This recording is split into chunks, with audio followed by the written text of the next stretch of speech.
Kubernetes ရဲ့ init container ကိုကျွန်တော်တို့ lab နဲ့လေ့လာကြည့်အောင်ဒီနေရာမှာကျွန်တော်ဒီ link ကိုကျွန်တော်ရဲ့ဒီ YouTube မှာဆိုရင်တော့ description မှာကျွန်တော်ပေးထားမယ် Facebook မှာဆိုလို့ရှိရင်တော့ကျွန်တော် comment ထားမှုလို့ရှိရင်ဒီ post ထဲမှာပဲကျွန်တော်ထည့်ပေးထားမယ်အဲ့တော့ဒီမှာဆိုရင်ကျွန်တော်စီမှာ3ခုရှိတယ် init pod db.yaml ပြီးရင် db.service ပေါ့အဲ့တော့ဒီ init pod ကြည့်မယ် init pod မှာဆိုလို့ရှိရင်ကျွန်တော်ဘာလုပ်ထားလဲဆိုလို့ရှိရင်သူ့ရဲ့ application architecture ဒီလိုမျိုးapplication တစ်ခုကနေမှကျွန်တော် database နဲ့သူက connect လုပ်မယ် database ပေါ်မှာမှီခိုနေတယ်ပေါ့ဗျာเนาะဒီ application ကဥပမာဒီ database ကိုမှီခိုတယ် user တွေဒီ access လုပ်တဲ့ချိန်ကြလို့ရှိရင်ဒီ application ကို access လုပ်မယ် application ကနေမှတစ်စင်နောက်ကမှရှိတဲ့ database မှာရှိတဲ့ data ကို user ကိုထုတ်ပြမယ်မြင်တော့ပြပြမယ်ဆိုလို့ရှိရင်တော့ banking ရဲ့ application တစ်ခုဆိုပါတော့ user တယောက်ကသူ့ရဲ့ bank နဲ့ပတ်သက်တဲ့ information တွေထည့်တယ်ထည့်တဲ့ချိန်ကြလို့ရှိရင်မှန်လားမမှန်ဘူးလားဆိုတဲ့ဟာမျိုးကိုဒီ user ရဲ့ username password တွေဘာမှသိနေဆိုတော့ database ထဲမှာသူကသတ်သိမ်းထားတယ်ဒီ database ထဲမှာ user တယောက်က login ဝင်လိုက်တဲ့ချိန်ကြလို့ရှိရင် database ကို ဒီသူ့ရဲ့ဒီ mobile banking software တွေကို login ဝင်လိုက်တဲ့ချိန်ကြလို့ရှိရင်ကျွန်တော်တို့ကမြင်ရတာဒီ application ပဲမြင်ရတာ right ဒါမှမဟုတ် website ပဲမြင်ရမယ်အဲ့တော့အဲ့ application ကနေတစ်စင်ဝင်လိုက်တဲ့ချိန်မှာ application ဒီနောက်ကွယ်မှာရှိတဲ့ database ထဲမှာဒီ username password တွေရှိမရှိသွားပြီးဆက်တယ်မြင်တာကိုပြပြတာပေါ့စစ်တဲ့ချိန်မှာတကယ်လို့မရှိဘူးဆိုလို့ရှိရင် password username password မှားတယ်ပေါ့ရှိတယ်တူနေခဲ့မယ်ဆိုလို့ရှိရင်တော့ login ပေးဝင်တယ်သူရဲ့အလုပ်လုပ်ပုံဒီလိုမျိုးလုပ်တယ်ပေါ့ဒါပေမဲ့ဒီချိန်မှာ application နဲ့ database ကြားထဲမှာ connection ပြတ်သွားတာဒါမှမဟုတ် connection မရဘူးဆိုလို့ရှိရင် application ဒီ error တက်တယ်အဲ့တော့ဒီလိုမျိုးကျွန်တော်တို့ကြုံတာရှိဘူးမှထင်ပါတယ် internet server error เนาะ500နဲ့လာလိလာတာရှိတဲ့ကောင်တွေရှိတယ်ဒါဒီများသောအားဖြင့်ကျွန်တော်ကြုံရတာဒီ database နဲ့ကြားထဲမှာ connection ပြတ်သွားတဲ့အခြေအနေမျိုးတွေမှာဆိုလို့ရှိရင်လည်းကြုံရတာရှိတယ်ပေါ့နော်ဒီမှာဆိုလို့ရှိရင်တော့သူရဲ့ဖြစ်နိုင်တဲ့ဒီဟိုတွေကတော့အများကြီးပေါ့လေဒါပေမဲ့ဒီ error ထဲမှာကျွန်တော်တို့အထင်ရှားဆုံးဆိုလို့ရှိရင်တော့ဒီ DB နဲ့ကြားထဲမှာ connection ပြတ်သွားတာဒါမှမဟုတ် database down သွားတာဒါမှမဟုတ် application ဒီ database ကိုအကြောင်းမျိုးကြောင့်မလို့ connect မလုပ်နိုင်တော့တာဒီလိုအခြေအနေမျိုးတွေဆိုလို့ရှိရင်လည်းကျွန်တော်တို့ဒီ internet server error ဆိုပြီးတော့တက်လေးတထားရှိတယ် okay နော်ဒီလိုမျိုးတွေဒါမြင်မှုမဲ့ထင်ပါတယ်ထားပါတော့အဲ့တော့ကျွန်တော်တို့အရင်ဆုံး container တစ်ခုတည်ဆောက်မယ်ဒီ container ဒီဘာရေးထားလဲဆိုလို့ရှိရင် okay အဲ့တော့ကျွန်တော်ဒီကောင်ကို port.yaml လို့နာမည်တစ်ခုပေးလိုက်မယ် okay sorry app.yaml လို့ပေးလိုက်မယ်ဒါကျွန်တော်ရဲ့ application လေးပေါ့နော်ဒီမှာကျွန်တော်ရဲ့ yaml file လေးထည့်လိုက်မယ် sorry ကျွန်တော်ရဲ့ဒီ Kubernetes configuration ထည့်လိုက်မယ် sorry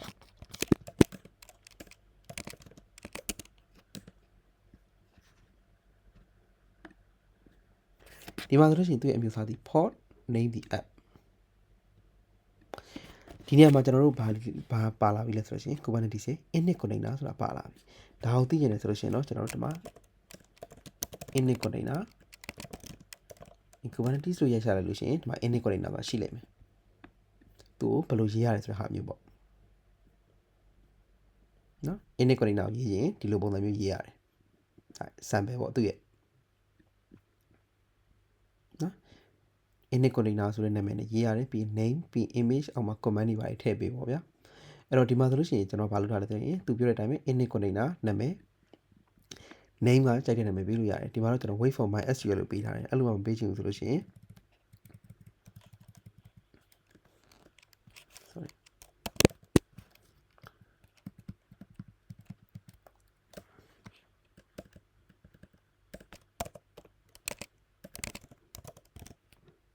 db washer လို့ပေးလိုက်မယ်သုံးထားတဲ့ imageဒီ busybox image ကိုသုံးထားတယ်အမျိုးအစားဒီ init container ဆိုတာဘယ်လိုသိလဲဆိုရင်ဒီပေါ်မှာ init container လို့ရေးပေးရတယ်ဒါဆိုရင်ဒီကောင်ဒီဒါ init container အမျိုးအစားလို့သိသွားပြီနောက်တစ်ခုကတော့ command ကဘာလဲဆိုလို့ရှိရင်ကျွန်တော် linux command ပါပဲဘာလို့ထားရလဲဆိုလို့ရှိရင် mysql service လို့ခေါ်တဲ့ service လေးကိုတွားပြီးတော့သူကအဲ့ service ရဲ့ port number 3306ကိုသူကတွားပြီးတော့တွားထောက်နေတာ nc-z ဆိုတာဒီက network port ကိုတွားထောက်တဲ့ command เนาะ nc-z ဆိုတဲ့ command ကိုသုံးပြီးတော့တွားပြီးတော့ကြည့်နေတာ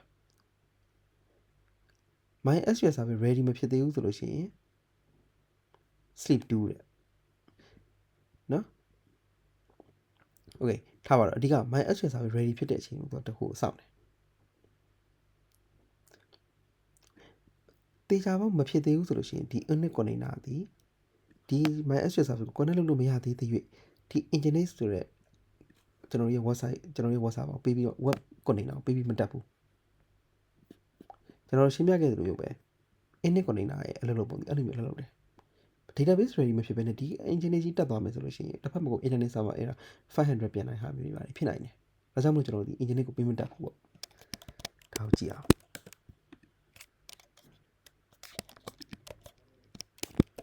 အဲ့တော့ကျွန်တော်ဒီ container ကို run လိုက်မယ် qcat apply -f app.py qcat cat port ကြည့်ရလို့ရှိရင်ဒီမှာ init ဆိုပြီးတော့ 0/1 ဆိုပြီးပေါ်နေတယ်။သွားကြည့်မယ် qcat describe port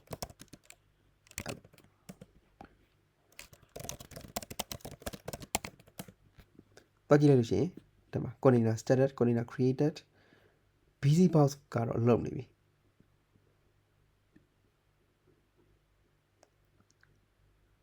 engineer state ကိုသွားကြည့်မယ်ဆိုရင် waiting ဖြစ်နေတယ် port initializing ဖြစ်နေတယ်။ဘာဖြစ်လို့ဖြစ်တာတော့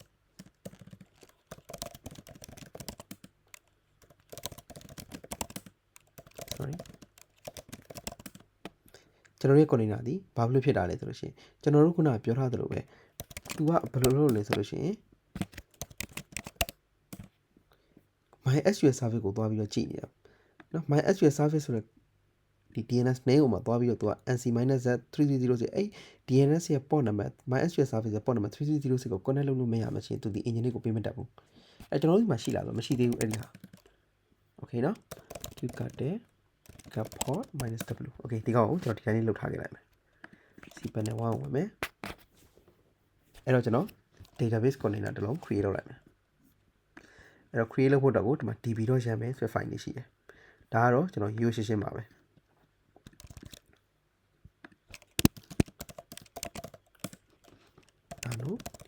ဒီ container ဒီမှာဒီ set ထဲမှာပဲလုပ်လဲရတယ်နော်ကျွန်တော်ကဒီမှာ w ထောက်ထားလို့အမျိုးသားတော့ပေါ့ပဲနော်ပြီးကြလို့ရှိရင်သုံးထားတဲ့ image က MySQL name က db အဲ့တော့ဒီနေရာမှာ env ဆိုတာပေါ်လာ environment variable နော်သူက database ဖြစ်တဲ့ကြောင့်မို့ကျွန်တော် name နေပြီးရင်သူရဲ့ value ကတော့ password ပေါ့နော်ကျွန်တော်ဒီ name ရဲ့ password ထည့်ပေးလိုက်တယ်ပေါ့ဗျာအဲ့တော့အဓိက container ရဲ့ port ဒီ3306 MySQL ရဲ့ port number က3306ပေါ့လို့3306လို့ထည့်လိုက်တယ်ဒါကအဲ့လိုမ run ညင်ဆိုလို့ရှိရင်ကျွန်တော်ဒီလို run ရပါတယ် run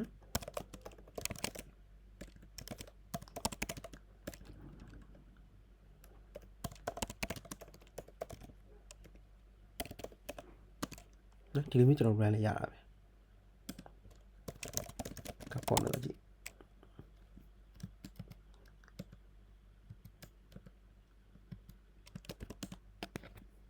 နော် container creating account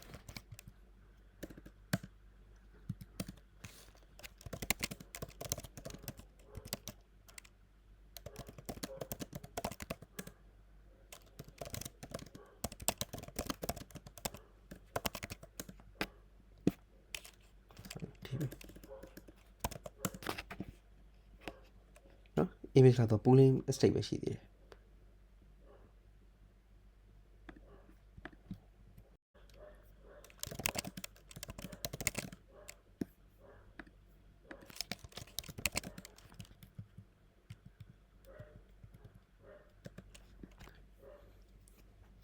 right အဲ့တော့ကျွန်တော်တို့ db ကို create လုပ်မယ် db.yaml အဲ့တော့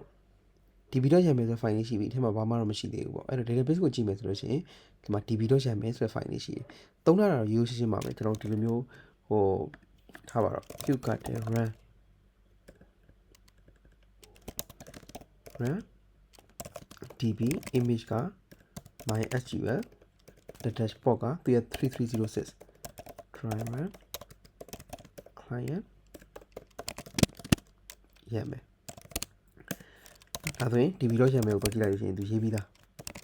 ဒါတို့ db.yaml အဲ့ထဲမှာကျွန်တော်ဒီမှာ environment variable လေးသွားထည့်လိုက်လို့ရှိရင်ရပြီ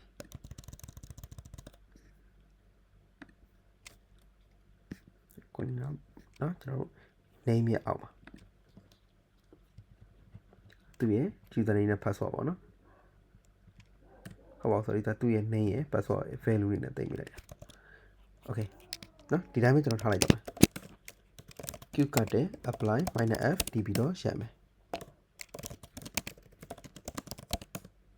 ဒါဆိုကျွန်တော်တို့ database port က create လုပ်ပါပြီ okay running ဖြစ်သွားပြီအဲ့တော့နောက်တစ်ခုကျွန်တော်တို့လုပ်ဖို့လိုတယ်ဗါလဲဆို service ဆိုတဲ့ကောင်လေးထုတ်ဖို့လိုတယ်ဒါလေးပဲ service ကအဲ့တော့ service ကြောင့်မတင်ရသေးဘူး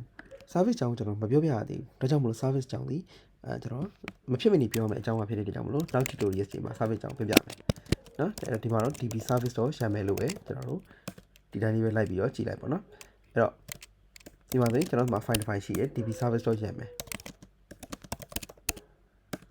နော် nano db service တော့ရမယ်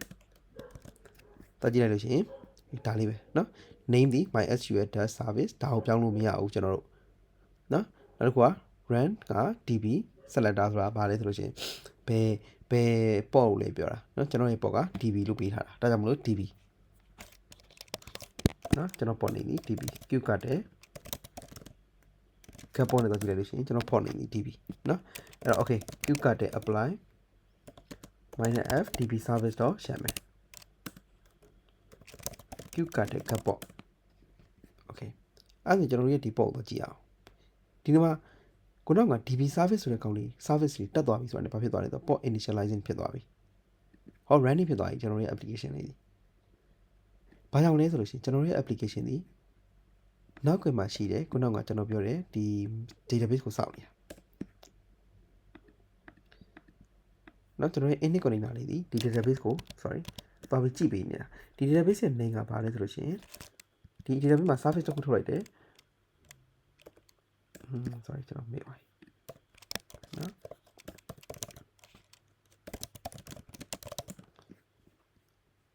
MySQL service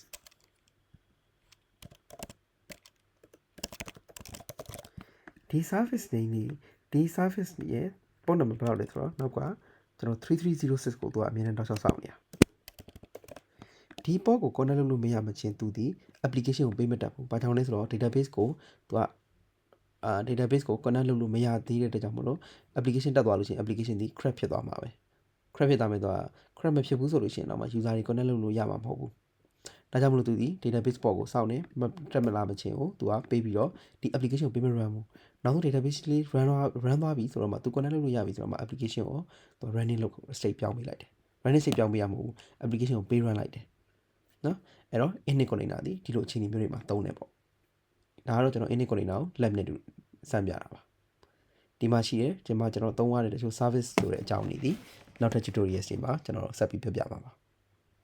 ကျေးဇူးများတင်ပါတယ်ဒါဆိုရင်ကျွန်တော်တို့နောက်ထပ် video မှာတွေ့တော့ပေါ့